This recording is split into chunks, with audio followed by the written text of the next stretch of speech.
తెలంగాణ సాంస్కృతిక సారథి జిల్లా సమాచార పౌర సంబంధాల శాఖ వారి ఆధ్వర్యంలో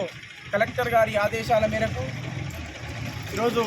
ప్రభుత్వం ఏర్పాటు చేస్తున్నటువంటి సంక్షేమ పథకాలన్నీ కూడా ప్రజల్లోకి విస్తృతంగా తీసుకుపోనికే మరి పాటల ద్వారా తెలంగాణ సాంస్కృతిక సారథి వరంగల్ తూర్పు టీం రావడం జరిగింది. కాబట్టి ప్రజలంతా కూడా ప్రభుత్వ సంక్షేమ పథకాలను పొంది ఆ ఫలాలను తీసుకొని మీరంతా అభివృద్ధిలో ముందుండాలని పేరు పేరున తెలియజేసుకుంటూ సాంస్కృతిక సారథి పక్షాన సంక్షేమ పథకాల తెలంగాణ సర్కారు కదలి వచ్చరా పథకాలను తీసుకొచ్చరా గ్యారంటీ పథకాలను తీసుకొచ్చరా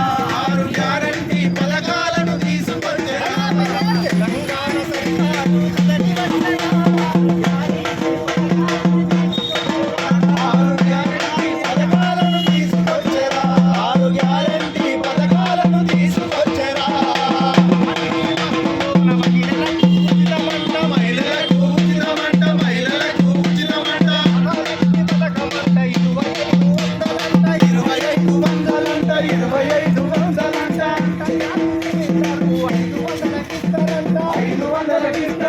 $500 ఇస్తారంట